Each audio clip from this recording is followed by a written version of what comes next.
seja uma só em Cristo Jesus. Aqui não há denominação. Eu sempre digo, o que eu menos me importo é com a placa pendurada na parede da minha igreja.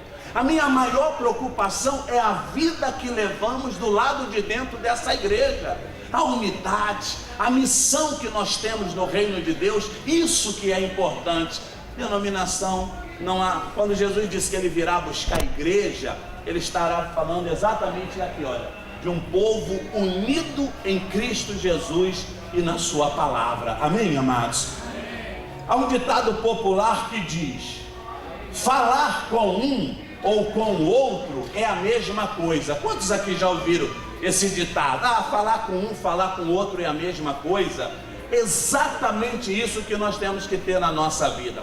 Falar comigo e falar com a minha esposa, as pessoas terão as mesmas respostas, porque nós somos um. Nós pensamos igual, nós trabalhamos iguais, nós temos os mesmos planos, propósitos e objetivos. Filho, por exemplo, os filhos são baratos. Tem coisa que eles sabem que o pai é mais linha dura, aí eles não pedem o pai, eles vão lá e pedem a mãe, não é verdade? É assim, mas existe aquela questão familiar. Nós não estamos falando aqui de uma regra geral em coisas simples da vida, não. Nós estamos falando em questões que podem comprometer a nossa vida com Deus e a nossa vida como casal. Para nós avançarmos no nosso tempo, característica de um casal que serve a Deus: a comunicação. A comunicação é extremamente importante. Como ser um sem a comunicação? Tem que haver diálogo, tem que conversar. Eu sei que às vezes a esposa chega em casa, né? Os estudiosos dizem que o homem precisa falar 3 mil palavras, não é isso? Por dia. E a mulher precisa de 6 mil. Tem dia que a minha quer falar as 6 mil numa conversa só. Eu não aguento. Eu dou pause na televisão, o filme que eu estou assistindo, o reloginho já está lá 1h28 e ela não para. Eu preciso também de oração. Mas comunicação é isso. Eu só vou saber no dia dessa digníssima se eu ouvir. E às vezes passa alguma coisa despercebida. Quando ela vê que eu olhei para a televisão, ela fala assim: não é verdade? Aí eu não prestei atenção. Eu falo: o que que você... Eu não falei que você não está me ouvindo? Filha, é que já passou 1h28, mas eu já estava acabando. Então é assim. Então comunicação é exatamente isso. Sem cumplicidade não dá para termos uma característica de que nós servimos a Deus. Sem se fazer entender. Eu aprendi aqui no Gospel Space, nossa irmã aqui, Ana Paula, no primeiro dia que eu estive aqui, eu aprendi exatamente isso e eu usei aqui. O bispo que ministrou aqui a palavra, ele falou: comunicação não é o que você fala, é o que o outro entende. Olha, eu achei isso show. Falei, eu vou usar na minha palestra. Comunicação não é, mas eu tenho que dar o direito autoral ao dono, para mim não ser processado, então avisa que eu falei que foi dele. Comunicação não é o que eu falo, é o que ela entende. E às vezes eu falo uma coisa, ela entende outra. Mas nós precisamos de comunicação. Comunicação verbal é feita através de linguagem falada ou escrita. A escrita a gente quase não usa, não é verdade? Comunicação engloba linguagem corporal e expressões faciais. Aí isso é um barato. Quando minha esposa começa a levantar a sobrancelha assim, ó, ela está me pedindo para ir lá no quarto, que ela quer falar comigo. Eu já conheço. São comunicações que a gente faz. Quando ela levanta assim a sobrancelha, ela consegue levantar as duas. Eu não consigo. Ela pisca com os 2 olhos. Então, se você estiver sentado do lado esquerdo dela, ela consegue piscar com o direito. Então eu entendo, eu fico ali, mas só prestando atenção na comunicação. Eu sou ruim de comunicação. Às vezes ela fala: filho, faz careta assim, eu não consigo. Eu fico com a cara deformada, mas eu não consigo piscar um olho e o outro, levantar uma sobrancelha. Eu não sei se é só a minha ou se isso é questão das mulheres, mas a minha esposa é esplêndida nessa área. Agora, eu sei uma coisa, eu sei fechar a cara. Porque aí enruga tudo. Então quando eu faço isso, ela sabe que eu não estou gostando. Então nós nos comunicamos, irmãos. E não precisa às vezes de palavras. Só de eu olhar assim, meu filho sabe que ele tem que sair da sala. Só de eu olhar para minha esposa, ela sabe que eu não estou gostando da brincadeira. Essa conversa, da minha companhia aqui.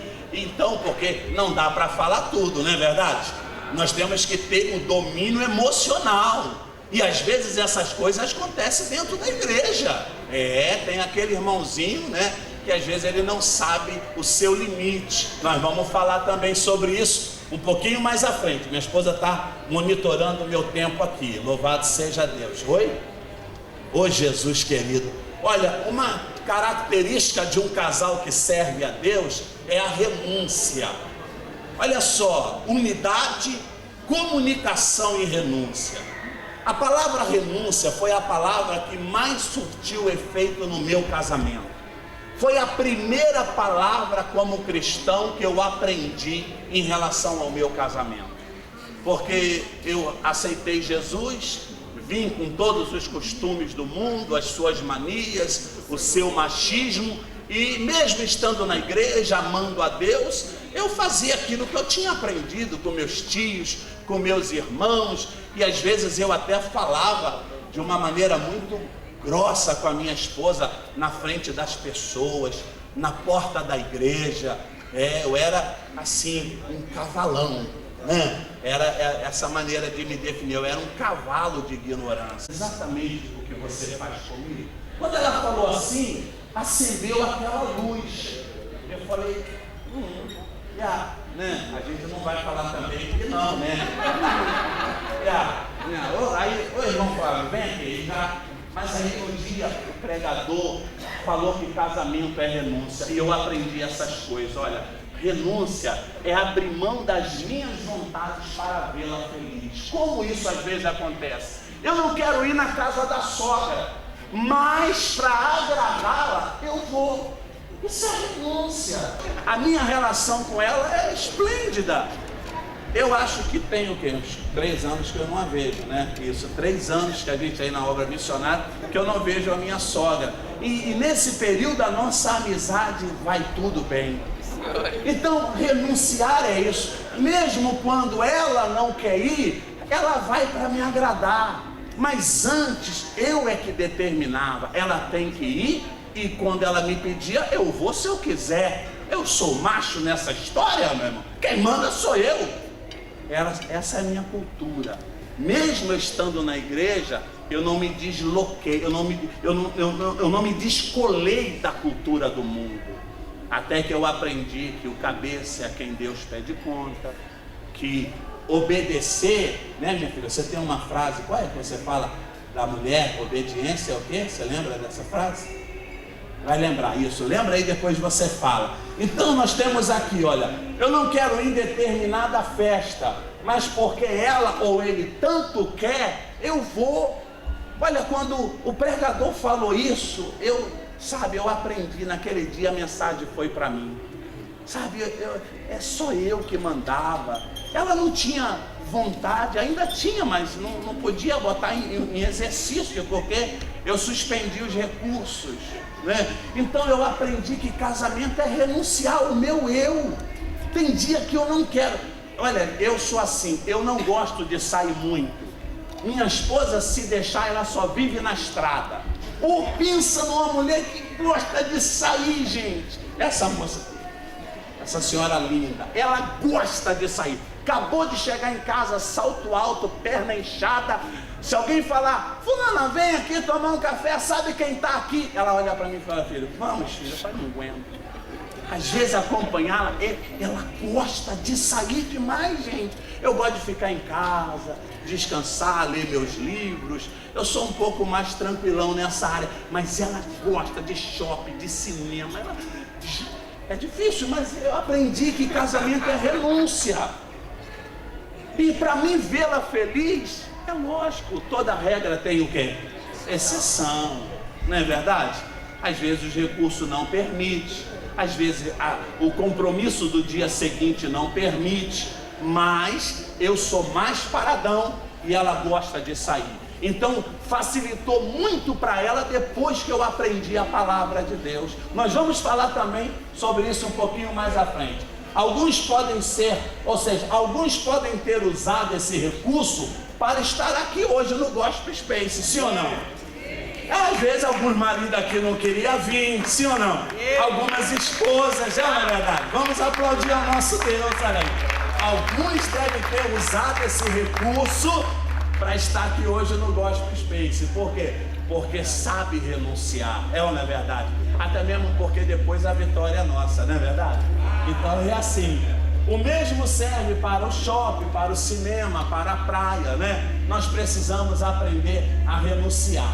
A Bíblia fala em Mateus 7. A esposa, para não ficar atrás, ela também conseguiu informação da parte da mulher. Fala, minha filha. É a palavra submissão, que quer dizer render obediência com inteligência. Olha, viu? Render obediência com inteligência. Tá vendo? A mulher de Nabal, ela não foi obediente a ele, sim ou não? Ele não quis dar o alimento ao exército de Davi, mas Davi ia matar toda aquela família. Por sorte, aquela mulher não obedeceu. Abigail não obedeceu, não é verdade? Porque se ela tivesse obedecido, toda a sua casa teria morrido. Agora tem uma mulher que obedeceu, Ananias e Safira. O cara disse, vamos roubar a Deus nos dízimos e nas ofertas? Ela disse, tá ligado, você é o cabeça. Você falou, eu estou aqui. Minhas senhoras, obedecer é você não comprometer a vida do seu marido com Deus, com a família e com a sociedade. Às vezes você vai precisar discordar dele, para que a vida dele seja abençoada. Então a Bíblia fala, mas eu não tenho tempo de falar sobre isso, senão daqui a pouco as plaquinhas lá atrás sobem, né?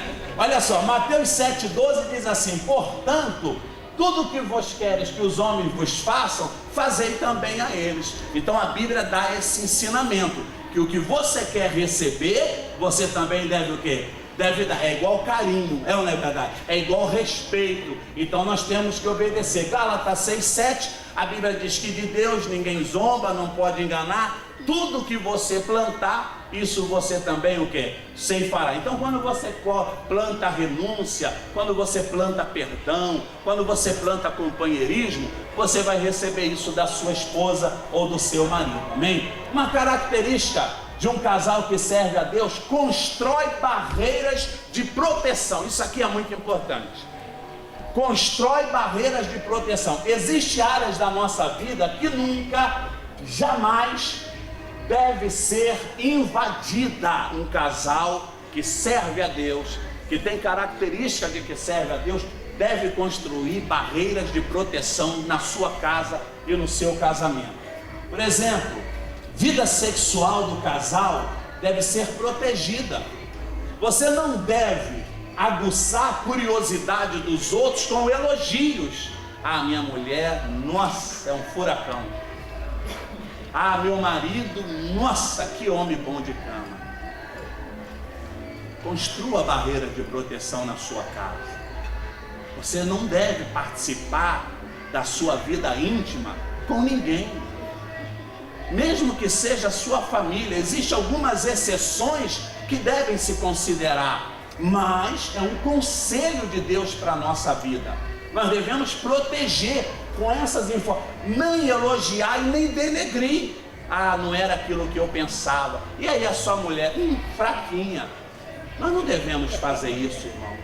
Sempre elogia, mas sempre está dando informações da vossa vida íntima. Ela não pertence a ninguém a não ser vocês dois.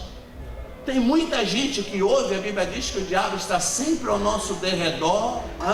Aí você fica falando que o teu marido é bala, que ele é tremendo, que ele é isso, que ele é aquilo. Aí aquela que o marido dela é fraquinho fala, você está bem, o meu só dorme. O meu esquece, menina. Você sabia que ontem marcamos e tudo, ele esqueceu, dormiu. Então ela fica sonhando, às vezes, com a capacidade do seu marido. Isso é perigoso. Então, em nome de Jesus, construa barreiras de proteção no vosso casamento. Não faça comentário da vossa vida íntima. Isso é um assunto que só diz respeito a vocês dois, ainda que não esteja tão bem ou ainda que seja altamente maravilhoso. Nós precisamos construir barreira de proteção. Uma outra coisa, vida financeira. Os cônjuges devem manter em sigilo a vossa vida financeira. Amados, são inúmeros casos na televisão, no rádio, no noticiário, de ciladas, de traições por causa do bendito que é dinheiro, sim ou não? O dinheiro é nulo. O dinheiro é mau ou é bom? O dinheiro é nulo. O mal e o bom está no coração de quem o possui. O dinheiro não é mau, ele é bom se você usar para o bem, e ele é mau se você usar para o mal. Ele é nulo. A pessoa que o possui é que define. Mas nós temos que ter muito cuidado. Então mantenha em sigilo. E meu marido vai receber um aumento. Toda a rua já sabe. A mana é a primeira a saber. O titi não sei o que é o primeiro a saber. Para fazer ciúme nas colegas, você diz coisas que às vezes ela conta para um, conta para outro. Uma pessoa não muito bem tendenciosa ouve. Daqui a pouco seu marido sofre um problema lá fora. Você nem sabe que foi você que falou demais. Então, em nome de Jesus, preservem-se na vida sexual, preserve a vossa vida financeira. Isso não diz respeito a ninguém.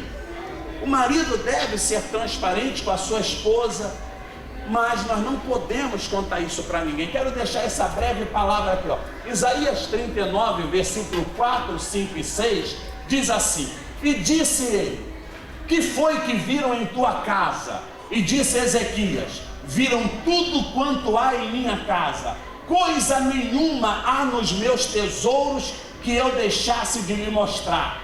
Então disse Isaías a Ezequias: ouve a palavra do Senhor dos exércitos. Eis que virão dias em que tudo que houver em tua casa e o que entesouraram teus pais